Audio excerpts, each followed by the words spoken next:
o que tiver feito por meio do corpo, bem ou mal. A Bíblia ensina que os crentes terão um dia de prestar contas ante o tribunal de Cristo de todos os seus atos praticados por meio do corpo, sejam bons ou maus. No tocante a este julgamento do crente, segue-se o estudo de alguns dos seus pontos. Primeiro, todos os crentes serão julgados, não haverá acepção de excepção. Romanos 14, 10, 12, 1 Coríntios 3, 12, 15, 2 Coríntios 5, 10, ver Eclesiastes 12, 14. Segundo, esse julgamento ocorrerá quando Cristo vier buscar a sua igreja. Ver João 14, 3, 1 Tessalonicenses 4, 14, 17. Terceiro, o juiz deste julgamento é Cristo. João 5, 22. Todo juízo, 2 Timóteo 4, 8, juiz. Quarto, a Bíblia fala do julgamento do crente como algo sério e solene, normalmente porque inclui para este a possibilidade de dano ou perda. 1 Coríntios 3, 15, 2 João 8, de ficar envergonhado diante dele na sua vinda, 1 João 2, 28, e de queimar-se o trabalho de toda a sua vida, 1 Coríntios 3, 13, 15, esse julgamento não é para sua salvação ou condenação, é um julgamento de obras. Tudo será conhecido, a palavra comparecer, 5:10, significa tornar conhecido, aberta ou publicamente. Deus examinará e revelará abertamente na sua exata realidade os nossos atos secretos. Marcos 4, 22, Romanos 2, 16. Nosso caráter, Romanos 2, 5, 11, é nossas palavras, Mateus 12, 36, 37. De nossas boas obras, Efésios 6, 8. Nossas atitudes, Mateus 5, 22. Nossos motivos, 1 Coríntios 4, 5, G, nossa falta de amor, Colossenses 3, 23, 4, 1, e H, nosso trabalho, ministério, 1 Coríntios 3, 13. Sexto, em suma, o crente terá que prestar contas da sua fidelidade ou infidelidade a Deus. Mateus 25, 21, 23, 1 Coríntios 4, 2, 5, das suas práticas e ações, tendo em vista a graça e a oportunidade e o conhecimento que recebeu. Lucas 12, 48, João 5, 24, Romanos 8, 1. Sétimo, as más ações do crente quanto a ele se arrepende são perdoadas no que diz respeito ao castigo eterno, Romanos 8, 1, mas são levadas em conta quando a sua recompensa. Mas quem fizer agravo receberá o agravo que fizer. Colossenses 3:25, Eclesiastes 12:14, 1 Coríntios 3:15, 2 Coríntios 5:10. As boas ações e o amor do crente são lembrados por Deus e por Ele recompensado. Hebreus 6:10. Cada um receberá do Senhor todo o bem que fizer. Efésios 6:8. Oitavo, resultados específicos do julgamento do crente serão vários, como abstenção ou perda de alegria. 1 João 2:28, aprovação divina. Mateus 25:21, tarefas e autoridades. Mateus 25:14-30. Posição, Mateus 5:19, 19-30, recompensas, 1 Coríntios 3:12-14, Filipenses 3:14, 2 Timóteo 4:8, e honra, Romanos 2:10, 1 Pedro 1:7. A perspectiva de um iminente julgamento do crente deve aperfeiçoar neste o temor do Senhor. 5:11, Filipenses 2:12, 1 Pedro 1:17, e levá-lo a ser sóbrio, vigiar e orar. 1 Pedro 4:5-7, a viver em santa conduta e piedade. 2 Pedro 3:11, e a demonstrar misericórdia, bondade a todos. Mateus 5:7, 2 Timóteo 1:16-18.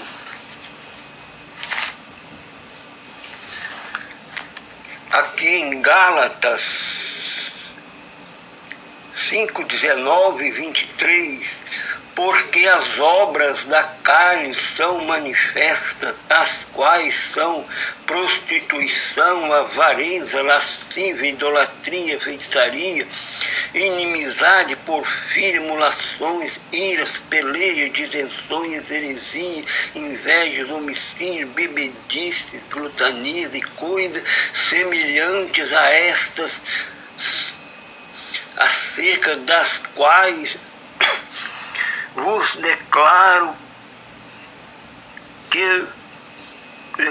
como já antes vos disse, que os que cometem tais coisas não herdarão o reino de Deus, mas o fruto do Espírito é caridade, gozo, paz, longanimidade, benignidade, bondade, fé, mansidão, temperança. Contra estas coisas não há lei.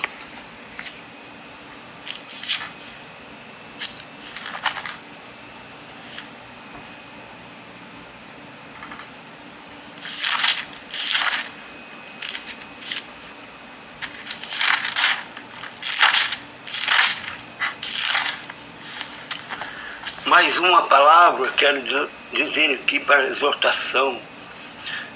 1 Coríntios 13:2. Ainda que eu falasse a línguas dos homens e dos anjos e não tivesse caridade, seria como metal que soa e como um sino que time.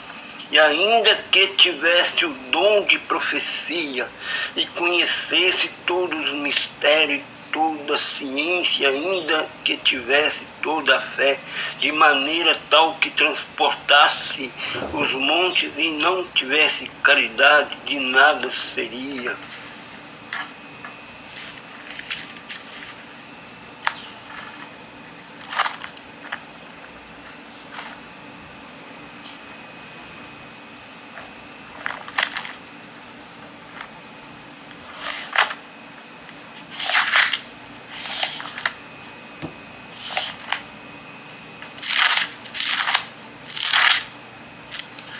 Mais uma palavra, Marcos 13:22. Porque se levantarão falsos cristãos e falsos profetas e farão sinais e prodígios para enganarem, se possível, for que professa. Cristo é um crente verdadeiro e que hoje nem todo escritor, evangélico, missionário, pastor, evangelista, professor, diáconos e outros ombreiros são aquilo que dizem ser. Esses ombreiros extraordinariamente parecer justos aos homens, Mateus 23, 28. Aparecem vestidos como as ovelhas, Mateus 7,15. Podem até ter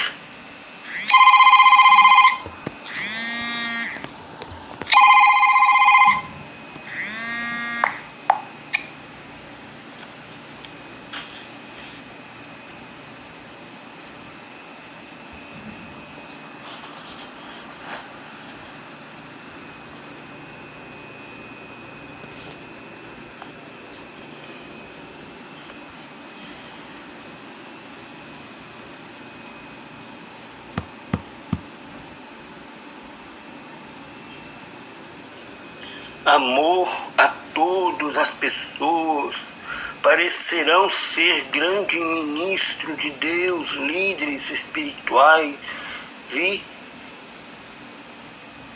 de renome,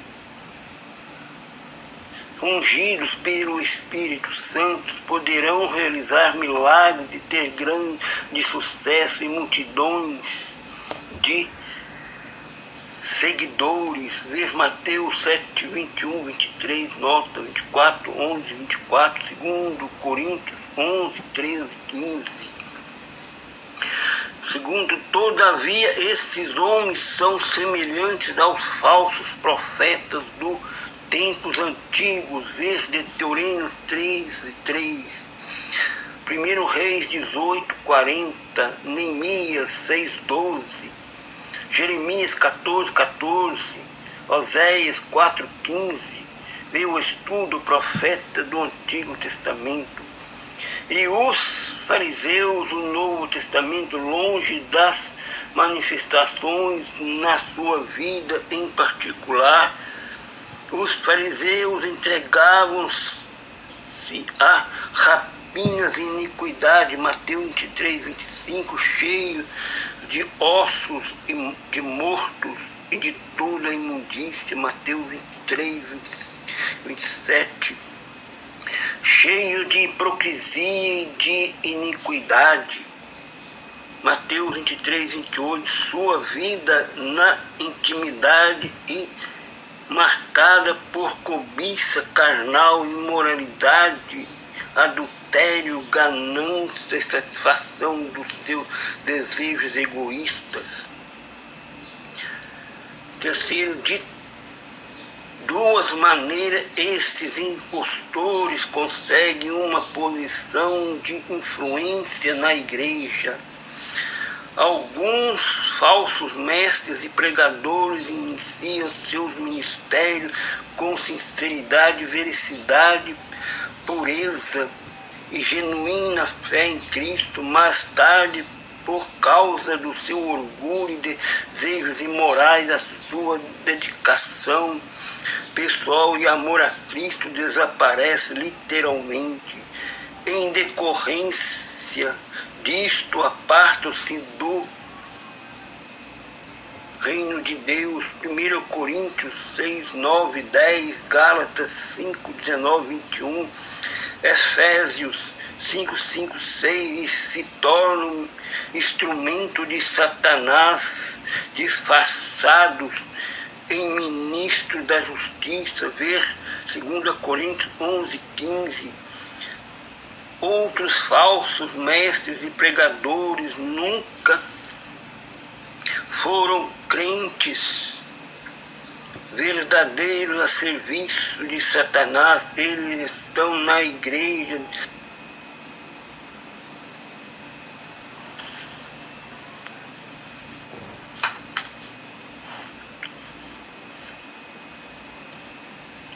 Satanás tirará partido da sua habilidade e influência e pronome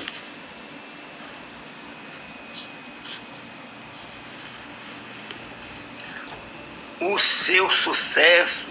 Estratégia do inimigo é colocá-los em posições de influência para minimizarem a autêntica obra de Cristo. Se forem descobertos ou desmascarados, Satanás sabe que grandes danos ao Evangelho advirão disso e que o nome de Cristo será menosprezado publicamente. A prova: 14 vezes nos Evangelhos Jesus advertiu os discípulos a se precaverem dos líderes enganadores. Mateus 7,15, 16, 6, 11, 24, 4, 24, Marcos 4, 24, 8, 15, 12, 38, 40, 13, 5, Lucas 12, 1, 17, 23, 20, 46, 21, 8. Em outros lugares, o crente é exortado a pôr prova mestres e pregadores e dirigentes da igreja. 1 Tessalonicenses 5, 21, 1 João 4, 1. Segue-se os passos para testar falsos mestres ou falsos profetas. Discernir o caráter da pessoa. Ela tem uma vida de oração perseverante e manifesta uma devoção sincera e pura a Deus. Manifesta o fruto do Espírito. Gálatas 5, 22, 23. Ama os pecadores. João 3,16, detesta o mal e ama a justiça. Hebreus 1,9, e fala contra o pecado. Mateus 23, Lucas 3,18, João 3,20. Definir os motivos da pessoa. O líder cristão verdadeiro procurará fazer 4 coisas: honrar a Cristo, 2 Coríntios 8, 23, Filipenses 1, 20, conduzir a igreja à santificação, Atos 26, 18, 1 Coríntios 6, 18, 2 Coríntios 6, 18, 16, 18, salvar os perdidos, 1 Coríntios 9, 19, 22, proclamar e defender o Evangelho de Cristo e dos seus apóstolos, ver Filipenses 1,16, Judas 3, observar os frutos da vida e da mensagem da pessoa, os frutos dos falsos pregadores continuamente consistem em seguidores que não obedecem a tudo a palavra de Deus. Ver Mateus 7,16. Quarto, discernir até que ponto a pessoa se baseia nas Escrituras. Este é um ponto fundamental. Ela crê e ensina que os escritos originais do Antigo e Novo Testamento são plenamente inspirados por Deus e que devemos observar todos os seus ensinos.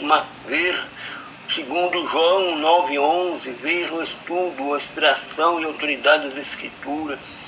Caso contrário, podemos estar certos de que tal pessoa e a sua mensagem não provém de Deus.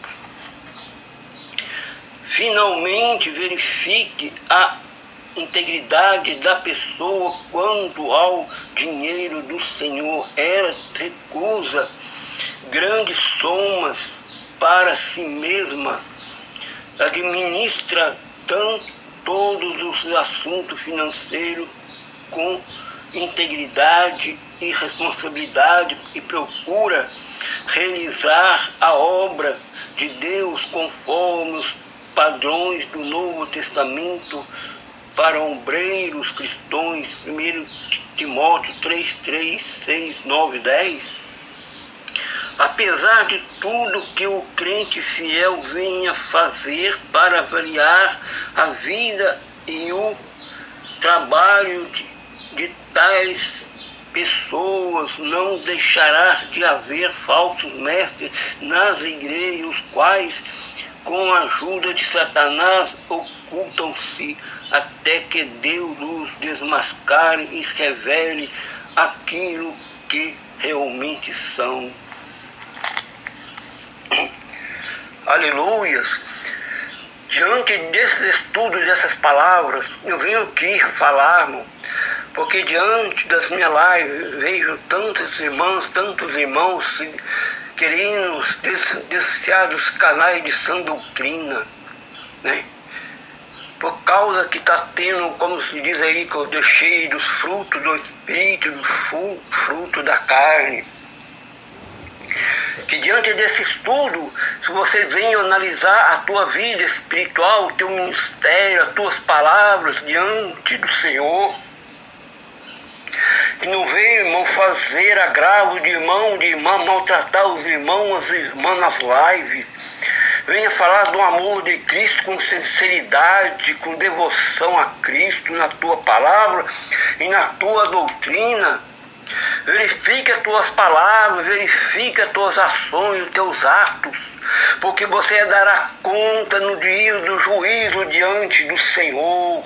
Não haverá acepção de pessoas, como diz aí, de irmãos, seja profeta, seja diácono, presbítero, pastores, evangelistas, diáconos, não haverá acepção.